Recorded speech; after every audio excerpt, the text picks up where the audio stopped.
I never thought it would end like this. Me, standing in front of the people I once called family, my hands trembling as I reached for the envelope.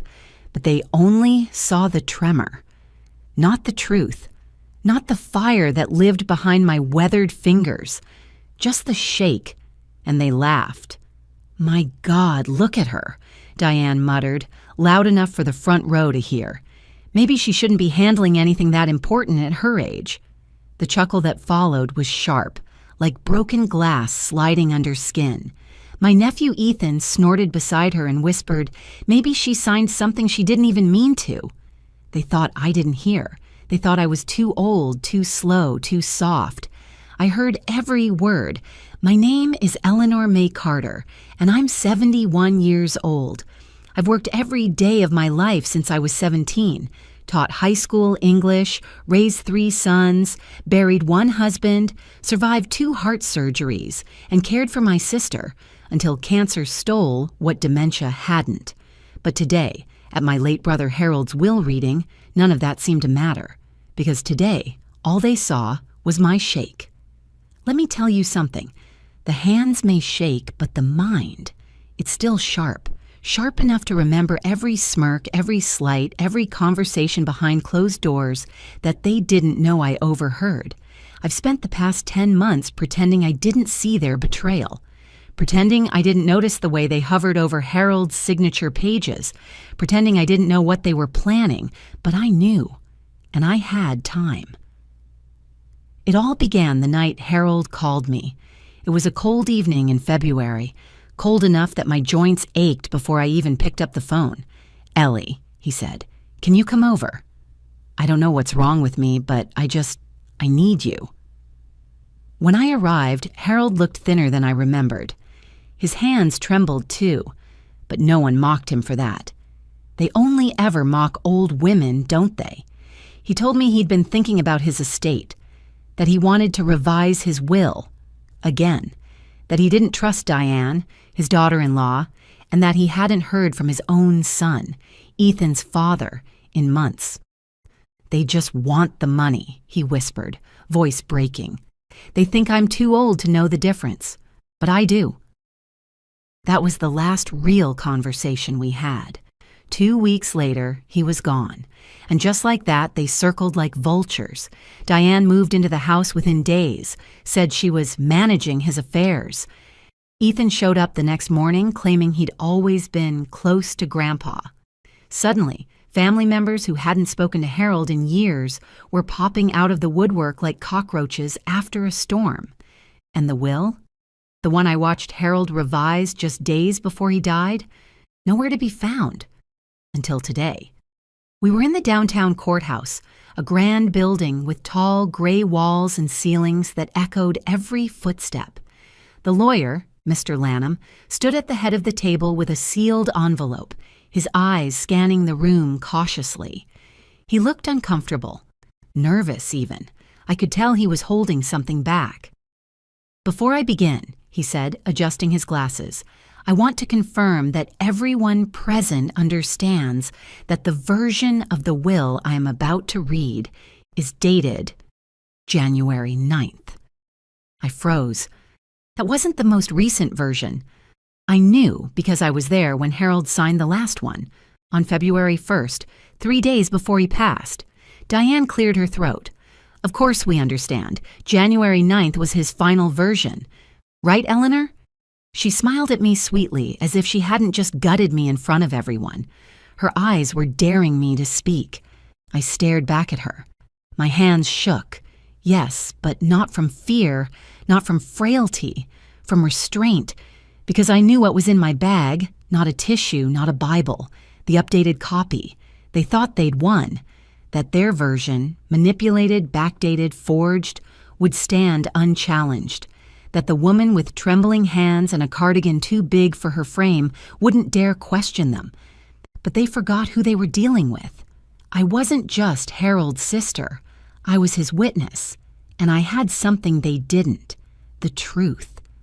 So when the laughter came and the whispers snaked their way through the courtroom like poison, I waited until Lanham cleared his throat again, waited until the silence settled over the room like dust, and then I stood up. "My apologies," I said softly, reaching into my bag, "but I believe the court will want to see this version of my brother's will." You could have heard a pin drop, and I wasn't shaking anymore. The envelope felt heavier than it should have, like it carried the weight of every sleepless night I'd spent debating whether or not to speak up. I placed it gently on the table in front of Mr. Lanham, whose face paled the moment he saw the familiar handwriting across the flap. Harold M. Carter, last will and testament, February 1st. Diane's voice broke the silence, shrill and immediate. "What is that?" she asked, rising halfway from her chair, her manicured fingers gripping the edge of the polished mahogany table. "That's not... Harold never... What is she doing?" Mr. Lanham didn't answer her. Instead, he looked at me. "Ms. Carter, may I ask where this came from?" "From Harold," I said.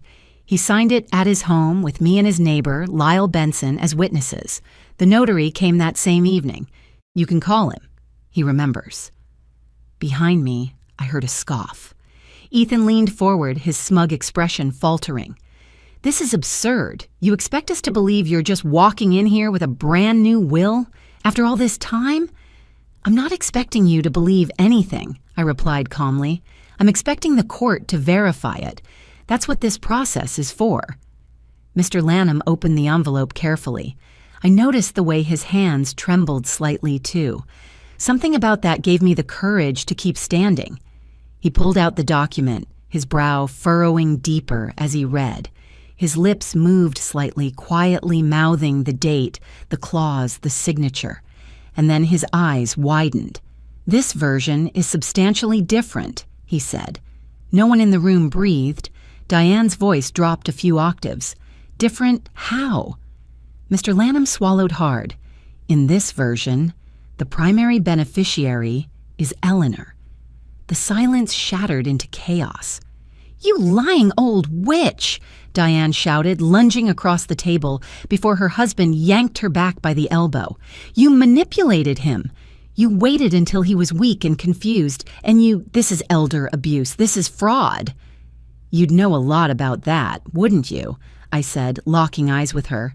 "Except Harold wasn't confused. He was disappointed. In you." Ethan stood too, pointing a trembling finger at me like he was still a boy being scolded by his teacher. "This isn't happening. This can't. My dad said everything was set. He said the lawyer already had it." And there it was, the slip I needed. I turned to Mr. Lanham. "You heard that?" He nodded slowly. Ethan realized too late what he'd admitted. Diane hissed under her breath. "Shut up, Ethan." But I wasn't done. I turned to the judge seated behind the bench, a woman with iron gray hair and eyes like chipped stone. "Your Honor," I said, voice steady, "this will was notarized and witnessed. I have copies of Harold's communications with me. I believe this is the document he intended as final." The judge nodded. "Then we will treat it as such until verified." Diane started to cry, big fake sobs that echoed off the wood-paneled walls. "She's lying. She had to coerce him. Harold never would have left me and Ethan out." I couldn't help it. I laughed. Not loud, just enough. "Diane," I said, "Harold caught you siphoning money from his account last December. Remember? You said it was an accident, that the shared grocery card had a glitch, but he saw the transfer, and the necklace, and the wine club." Her face went beet red. "He told me everything. He was going to confront you. But then he got sick, so he asked me to help him make sure everything went where it was supposed to go." I could see Ethan processing it all, the cracks in the perfect plan, the holes in their story, the fact that his own arrogance had helped me without even realizing it. "I should have been the one to help him," Ethan mumbled. "I'm family." "And where were you when he was alone in the hospital?" I shot back. "Where were you when he couldn't drive himself to chemo? Where were you when he fell twice in 1 week and all he wanted was someone to sit with him?" No answer, because they weren't there. I was. The judge leaned forward. I will have both versions reviewed by a forensic specialist, but if the signatures are legitimate, this courtroom will honor the most recent, legally binding version. That's the law. Diane collapsed into her seat like someone had cut her strings. Ethan just sat there, pale and quiet. I returned to my chair, ignoring the daggers in their glares. My hands were shaking again, but this time I wasn't afraid. I didn't sleep that night. Not really.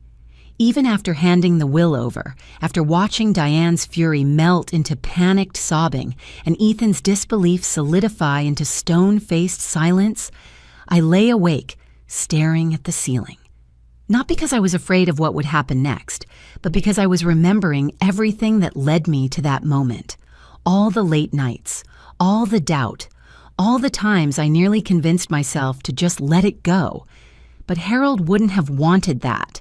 He used to say, "Ellie, you've always been the quiet one, but when you stand up, you stand all the way up." And I had. Finally. Still, even courage needs reinforcement. The next morning, I met with Harold's neighbor, Lyle Benson, in a quiet coffee shop 2 blocks from the courthouse.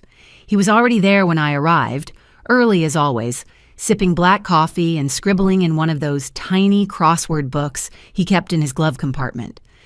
"Didn't think I'd see you again so soon," he said, looking up with a smile. I slid into the booth across from him. "You were right. They tried to bury the new will."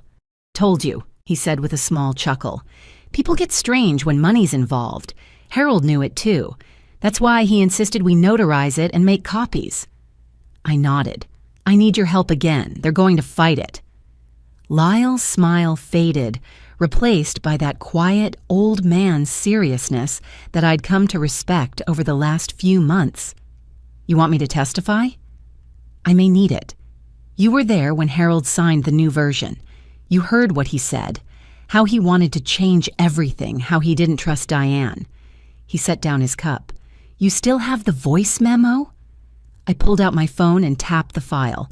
It wasn't long, just 38 seconds, but Harold's voice came through clearly, wheezing between sentences.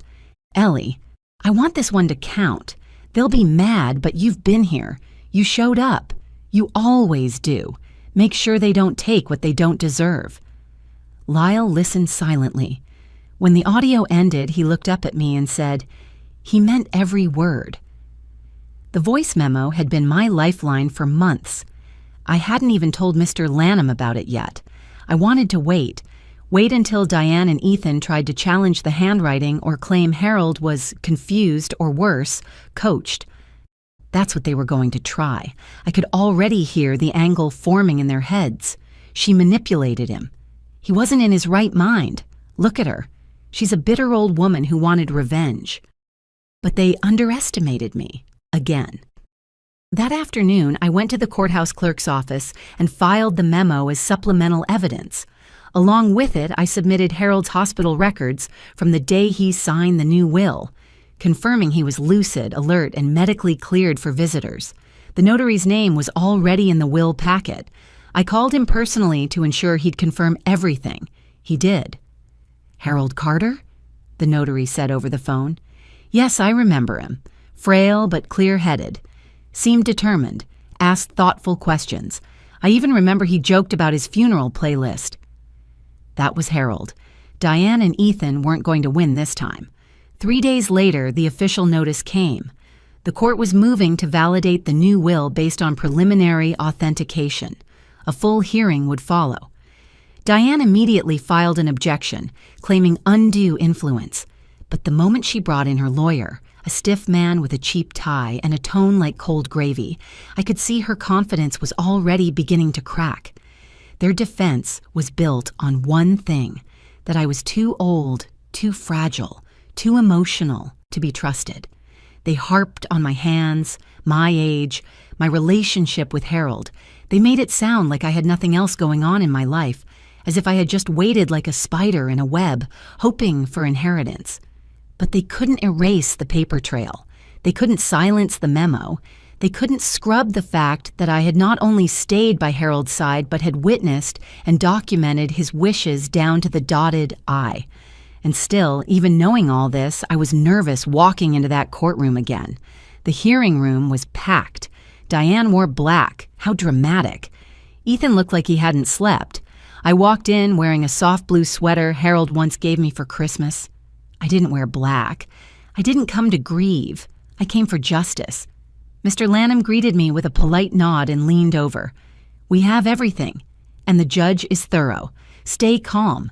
They're going to attack your character. Let them try." And they did. Diane's attorney stood with his pointer finger wagging in the air like he was casting a spell. "Isn't it true, Ms. Carter, that you suffer from tremors and memory lapses?" "I suffer from arthritis and high blood pressure," I replied. "My memory is sharp. I remember every date, including the day Harold changed his will and the day Diane changed the locks before his body was even cold." The courtroom murmured. The judge raised an eyebrow.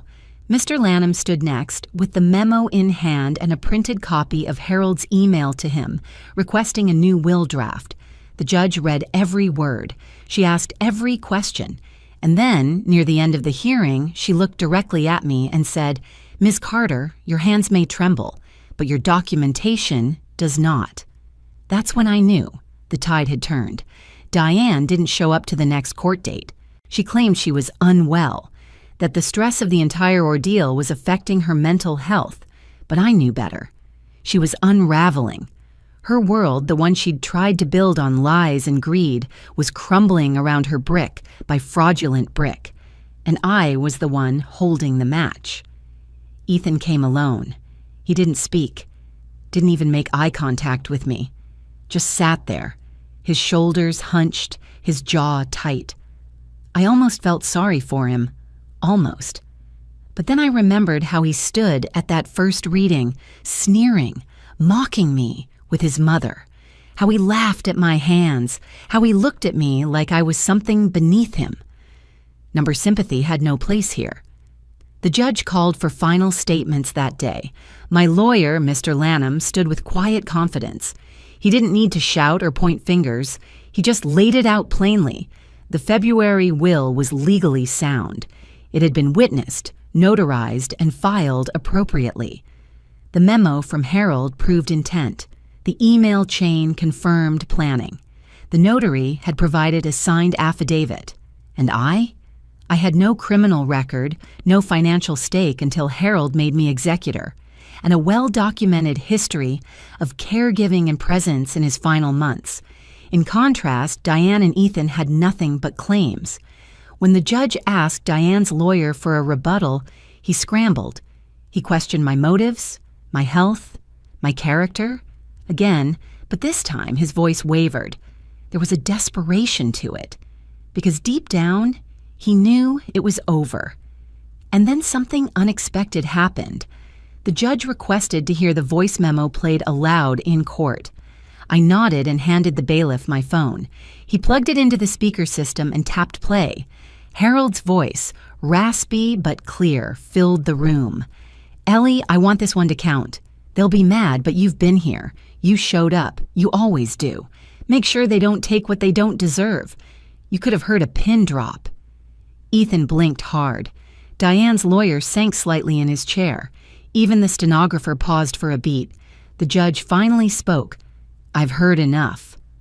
I will make my ruling tomorrow at noon." It was almost done. But the real twist? It hadn't even happened yet. That night, I received an email from a name I didn't expect. Kendra, Harold's old caregiver. She had left the state 3 months before he died, suddenly and without explanation. At the time, I found it odd, but grief had swallowed that suspicion whole. Her message read, "Ms. Carter, I've heard what's going on. I kept quiet because Diane threatened me. She said if I ever said a word about what I saw, she'd ruin me. But I can't stay silent anymore. I have copies of some documents Harold asked me to scan. One is a letter he wrote the day he changed his will. It's addressed to you. I'm sending it attached. Use it however you need. I hope it brings peace." I clicked the attachment with shaking hands, this time from emotion, not weakness. It was dated February 1st, the same day as the will. Dear Ellie, if you're reading this, it means I didn't get to say goodbye properly, but I want you to know, thank you. You were always there. I should have done this sooner. I just kept hoping they'd change, that Diane would stop treating me like a wallet, that Ethan would see me as more than an estate to inherit. But they didn't. You never asked for anything. You just showed up. You cooked when I couldn't lift a pan. You read to me when I couldn't keep my eyes open. You forgave me when I didn't deserve it. This house, this land, what's left of my savings, it should go to someone who cared, someone who remembered who I was before the cancer. That was you. If they fight this, don't back down. I know you're tired. I know your hands shake, but your spirit doesn't. With love, Harold. Tears blurred my vision. I read the letter twice, 3 times, printing it before forwarding a copy to Mr. Lanham with the subject line, "New evidence to present before ruling." By the time I lay down, I knew something had shifted. It wasn't just about money anymore. It was about dignity, about loyalty, about truth rising no matter how deep someone tries to bury it. The next morning, the courthouse buzzed with anticipation. Diane was back, sunglasses on indoors, flanked by her lawyer and Ethan, who looked like he hadn't slept in days. I walked in alone. But I wasn't alone, not really. I had Harold's words, his trust, his will, and that was all I needed. I sat there, hands folded in my lap, breathing slowly through my nose, just like Harold had taught me when I used to panic during storms. "In through the nose, hold it, out through the mouth," he'd whisper. "Even thunder sounds smaller when you're calm." Well, the thunder in that courtroom was about to roar. The judge entered promptly at noon, her face unreadable. A hush fell across the room as she adjusted her robe and took her seat. She shuffled a few papers before speaking, not immediately addressing us, but reviewing her notes, as though deliberately building the tension. I watched Diane fidget beside her lawyer. Her glossy lips were pressed together so tightly they'd turned pale. Ethan wouldn't even look at me. I didn't need them to. After thorough review of the evidence presented by both parties, the judge began, including testimony, notarized documentation, audio recordings, and supplementary written materials filed late last evening. My heart quickened. She'd read the letter. "It is the court's determination that the February 1st will submitted by Ms. Eleanor Carter is the valid and binding last will and testament of Harold M. Carter." I closed my eyes for a second, my fingers tightening into fists. Not in anger, in release. Gasps echoed around the courtroom. Diane shot to her feet. "This is insane! She manipulated him! This is a setup!" Her lawyer tugged her sleeve, whispering harshly, "Sit down. It's over." But Diane didn't sit. She pointed at me, her voice breaking. "She's lying. She had to. Why would Harold leave everything to her? She's nothing." The judge slammed her gavel. "Enough." The room stilled. "I will remind you, Mrs. Andrews," the judge said coldly, "that what matters in this courtroom is evidence, and the evidence overwhelmingly supports the validity of the February will. Your accusations, lacking any supporting facts or documentation, hold no weight." "But—" Diane started, but the judge raised her hand again. "I've also reviewed the attached letter from Mr. Carter," she continued, "and while it is not a legal instrument in itself, it provides compelling insight into his intentions. It confirms in his own handwriting that the changes made in the final version of the will were deliberate, not coerced." Diane finally dropped into her seat, visibly shaking now. The judge turned to me.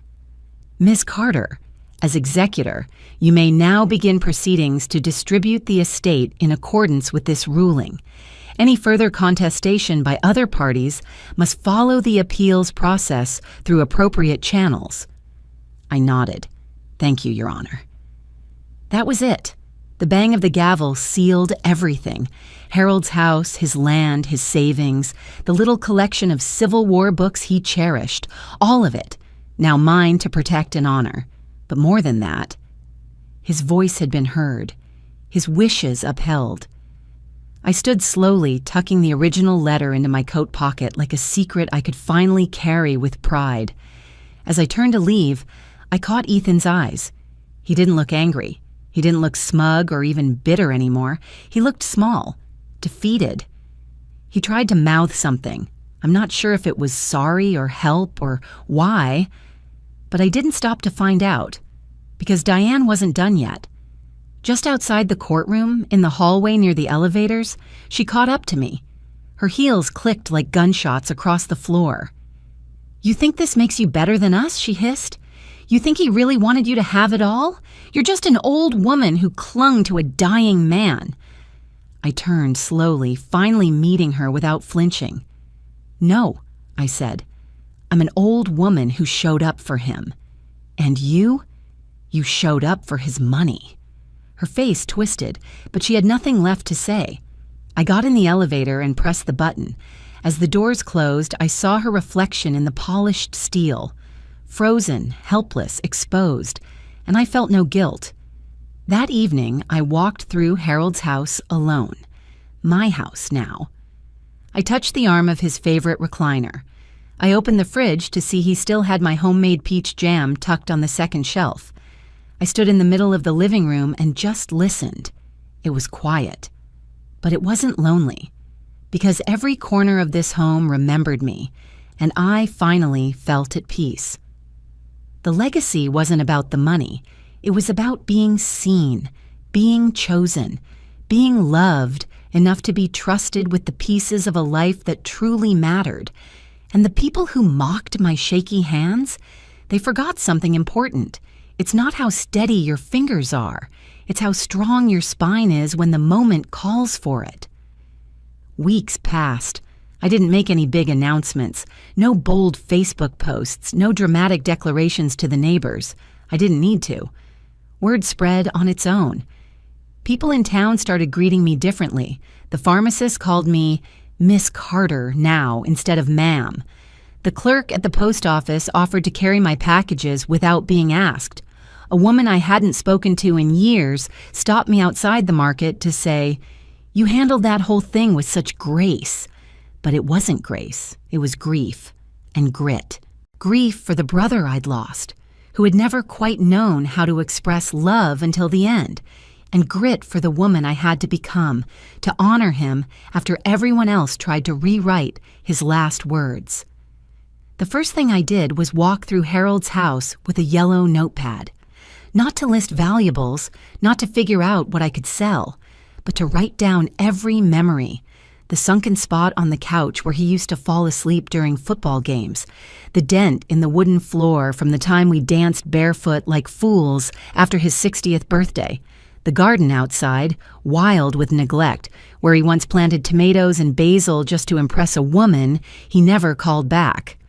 I wrote it all down, because Harold's legacy wasn't his savings account or his house. It was in the quiet, the forgotten, the small things, and now it was mine to keep alive. A few days later, I got a letter in the mail from Ethan. It was handwritten. Short. "Aunt Ellie, I'm sorry for everything. Mom won't say it, but I will. We got greedy. You didn't deserve what we did. I hope one day I can be someone Harold would have been proud of. Thank you for standing up for him, even when we tried to bury the truth. Ethan." I didn't cry, but I sat in silence for a long time, the letter trembling just slightly in my hands. I didn't know if I would write him back. Maybe, maybe not. Some wounds don't need words. They just need time and distance. But that letter told me something. They had learned, even if only a little, even if only for now. Later that week, I met with a lawyer to set up my will. It was the first thing I did after all the paperwork for Harold's estate was finalized. I sat there firm in my chair and spelled everything out with clarity. No loopholes, no room for vultures. I named people who showed up when it was hard, not just when there was something to take. I gave Harold's recliner to Lyle Benson, along with his book collection. I set aside a fund for the local hospice in Harold's name. And the house? That would go to a family in need, someone trying to start over. Not to blood, to character. Because I learned something in all of this. Blood can betray you. But character? That's what holds the weight of love. As I walked out of the law office, I passed a mirror in the hallway. I paused, looked at my reflection. My hair was thinner, my back curved slightly. And yes, my hands still shook. But my eyes, they didn't. They were steady, fierce, clear. And I realized something. All my life I had been underestimated, dismissed because I didn't shout, overlooked because I didn't fight loud. But when it counted, I didn't need to scream. I just needed to stand. And when I did, the truth spoke for me. So let them mock, let them laugh, let them point at trembling fingers and whisper from the corners. Because when the moment came, I handed the judge the truth, and the truth, it didn't tremble. It roared.